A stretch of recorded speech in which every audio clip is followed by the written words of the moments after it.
what steps should I take to start building my personal brand? It's like this question was just made for you, Connie. What steps should I take to start building my personal brand? It's a good question because it almost also is a build-up from 14. Right. Where does personality play a role in establishing a personal brand? Yes. So once you've understood your personality, I think the key thing, what steps you should take is to do a SWOT analysis on yourself. Okay. Right?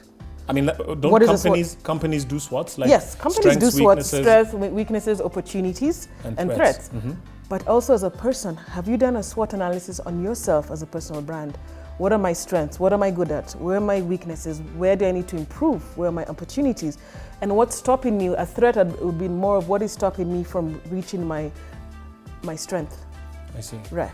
So I would say do a SWOT on yourself and see where your brand is currently and where you need to be. That's, I would say, is the first thing you need to do. Okay. Right? Like a mini brand analysis. Exactly. A mini brand analysis on yourself. And then from there, you'll be able to see, okay, if this is where I am at point A, in the next, and give yourself small milestones. Don't give yourself 10 years. In the next 3 months, where do you want to be? The next other 3 months. Just keep going. Small milestones will get you to the bigger milestones. So I'd say do brand SWOT analysis. That's where you need to start.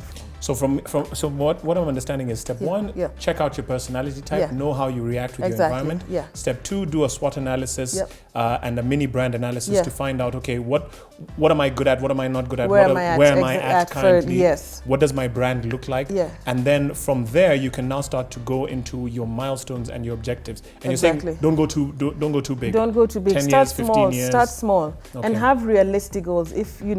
If you say like one of the weaknesses is that, I want to exercise, but every day I wake up, I'm like, no, it's raining tomorrow. So just let me start. Just start with 10 minutes of exercise. Even if it's skipping, in your house, 100, start with probably like 30 skip. You skip 30 times. Tomorrow you build it up. So that's what I'm saying. Start small and build on it. So Connie, what if once I've hit my milestones, what do I do then? Because if I've achieved what I needed to achieve, what's left? There's always something to achieve. So you never hit stop learning, you never stop improving. You cannot be comfortable as a brand. You have to keep on striving. Interesting. Because when you become comfortable, you become complacent and comfortable. And complacent, as a brand, you must always want to be a step ahead. It sounds like that's a lot of work. So maintaining a personal brand is actually work. It is. It's a lot of work.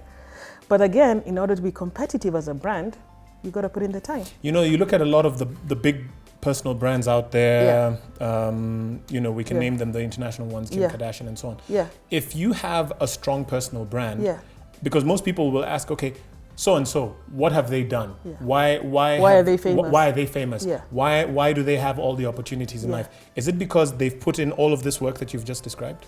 It's because they've done the brand analysis, they know what works for them, and they're consistently churning out content. They're doing what they have to do. They're not stopping and resting because they have 1 million followers. They want to get to 20 million followers and then 30 million followers. They're like, why not? The more followers or the more work they put out, the more feedback they get, the more brands want to associate and work with them. And that's why they have to work harder and keep going. You've mentioned that word content. Yes. Just before I round something off. Yeah. Is it important in your personal brand as one of the steps to have content? Yes, it is. And it depends on what kind of personal, where your brand is. Again, back to the SWOT analysis, where is your brand going? If you're, if you're a coach, right? And you want to reach, you have 100 subscribers, you're trying to reach 200 subscribers, you have to keep on putting out content. So the more content you put out, the more people know about you, they share your content, and that's how you build a brand. What if I'm in a job, let's say I'm an accountant, or I'm an engineer, or I am a small business owner. Let's say I own an M-Pesa shop, for example. Yes. How would I put out content in that respect? Okay, so if you're an M-Pesa and you have a shop somewhere downtown and you want other people to know about you and your services, it's easy. Just post a picture of yourself outside your M-Pesa shop. This is me, Connie, on a Monday morning, ready to serve you here, downtown, wherever I am. Thursday, this is me here. Did you know that we have the following options on an M-Pesa? So you're constantly informing your followers on Instagram about M-Pesa and what the new opportunities there are within the product. Fantastic. So you're constantly telling the stories about what you do.